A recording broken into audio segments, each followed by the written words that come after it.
नमस्कार दोस्तों, मेरा नाम है सोनू और आप देख रहे हो हमारा हिंदी यूट्यूब चैनल हिटसन। तो आज का जो हमारा वीडियो है इसमें हमने इंजीनियरिंग ड्राइंग, जो कि एक कॉमन सब्जेक्ट है आईटीआई के सभी इंजीनियरिंग ट्रेड के स्टूडेंट्स के लिए, उनके लिए एक टॉपिक चुना है ड्राइंग का, जो है एंगल यानी कि कोण। कोण क्या होता है? आपके ड्राइंग के अंदर कोई भी इस तरह से दो रेखाएं, कोई भी झुकी हुई दो रेखाएं, ठीक है, जब हम उनको इस तरह से बढ़ाते हैं आगे की तरफ और वो किसी भी बिंदु पर काटती हैं, जैसे यहाँ पे ये एक दूसरे को क्रॉस कर रही हैं, तो इनके बीच में जो ये झुकाव होता है, ये जो झुकाव होता है, इस झुकाव को हम कोण कहते हैं। तो एक्स वाई जेड कोई भी रेखा, ठीक है, कैसे भी एक दूसरे को कहीं पर काटती है और उनके बीच में जो झुकाव होता है उसे हम कोण कहते हैं। तो ये तो होता है कोण। लेकिन ड्राइंग के अंदर बहुत सारे अलग अलग तरह के कोण आपको देखने को मिलते हैं। वो कोण कौन कौन से हैं वो इस वीडियो में हम जानेंगे। सबसे पहले नंबर पर आता है आपका न्यून कोण। सबसे पहले आता है न्यून कोण। न्यून कोण का मतलब होता है कि वह कोण जो 90 डिग्री से कम और 0 डिग्री से ज़्यादा होता है। तो वो आपके 90 डिग्री, ये आपके न्यून कोण होते हैं। तो न्यून कोण कितने होंगे?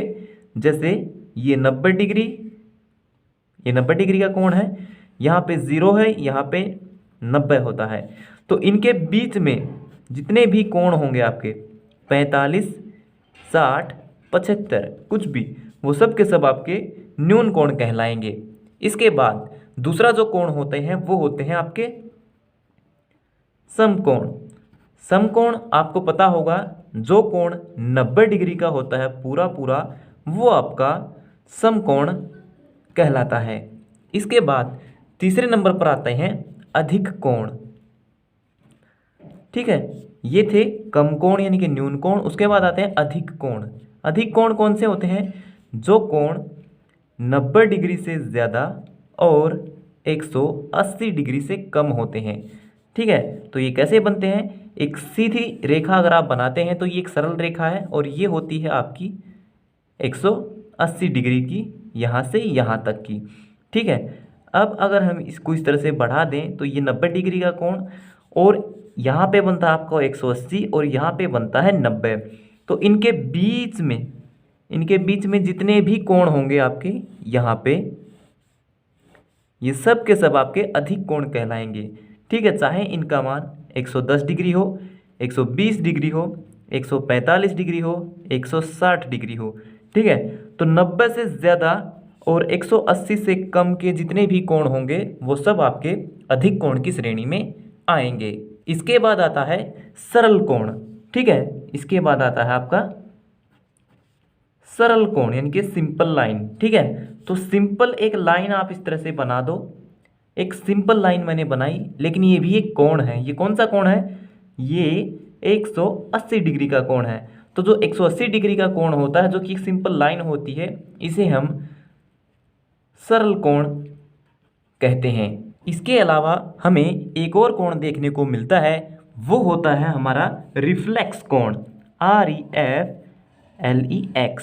ठीक है, तो वो होता है हमारा रिफ्लेक्स कोण। इसे हम हिंदी में वृहत कोण भी कहते हैं। ये कौन सा होता है? तो यहाँ पे आपने देखा न्यून कोण 90 से कम, अधिक कोण 90 से ज़्यादा, और ये जो रिफ्लेक्स होगा ये क्या होगा? ये होगा आपका 180 से ज़्यादा। और यहाँ पे जब आपका जो ये पूरा वृत्त घूम जाता है तो यहाँ पे आके बनता है 360 डिग्री। ठीक है, तो 180 से ज़्यादा, 180 से ज़्यादा और 360 डिग्री से कम के जितने भी कोण होंगे वो आपके रिफ्लेक्स कोण यानी कि वृहत कोण कहलाएंगे।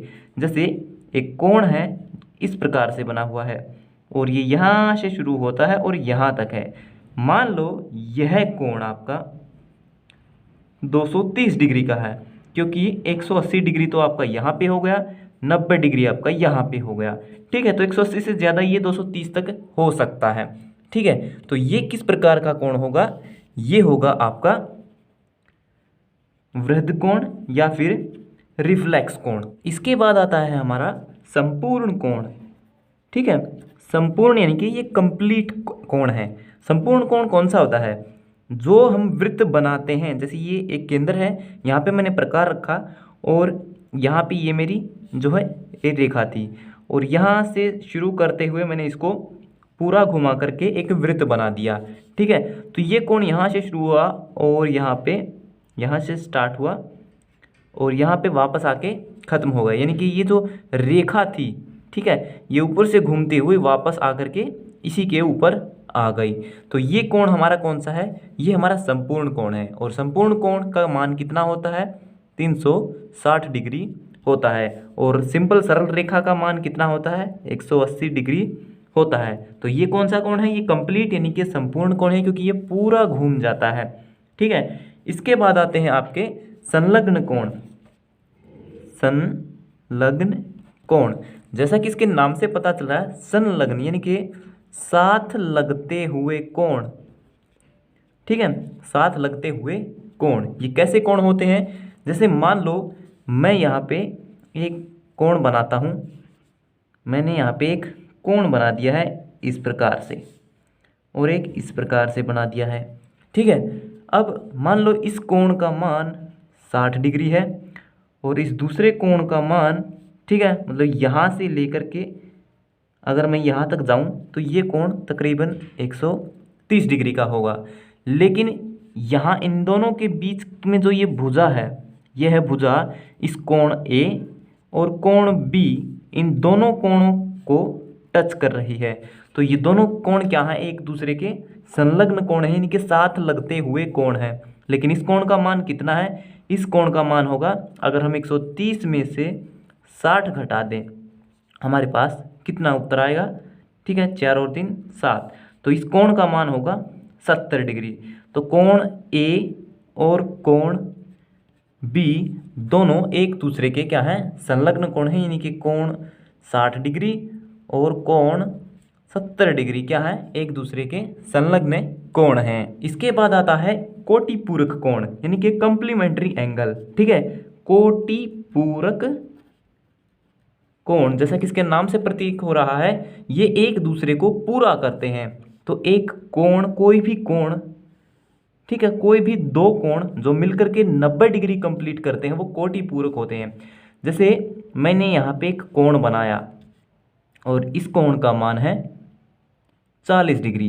ठीक है, तो यह इसका कोटिपूरक कोण क्या होगा? तो कोटिपूरक कोण वो होते हैं जो मिलकर के 90 डिग्री का कोण बनाते हैं।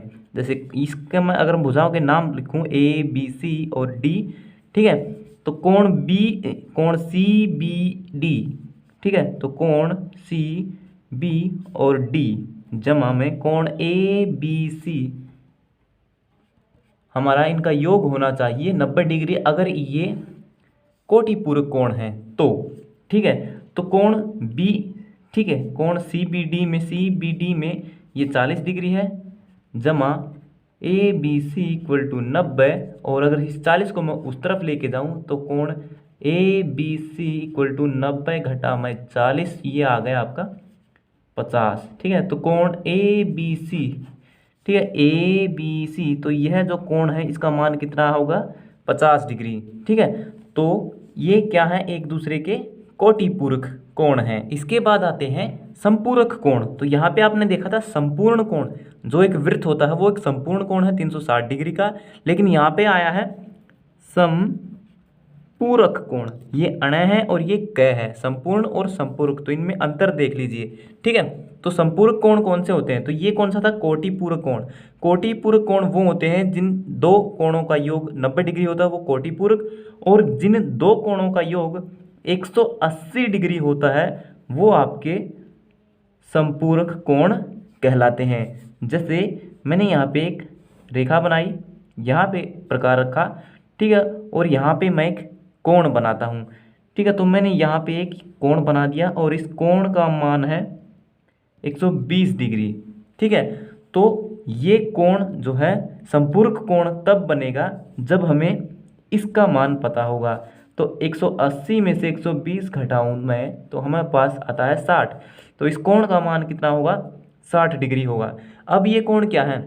ये 120 और ये 60 डिग्री, ये दोनों कोण क्या हैं? एक दूसरे के संपूरक कोण हैं। ठीक है, तो ये क्या है? ये सप्लीमेंट्री एंगल यानी कि संपूरक कोण हैं।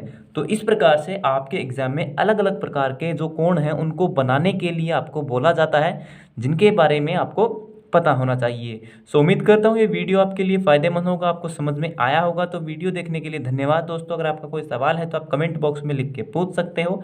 तो मिलते हैं हमारी अगली वीडियो में, तब तक के लिए नमस्कार।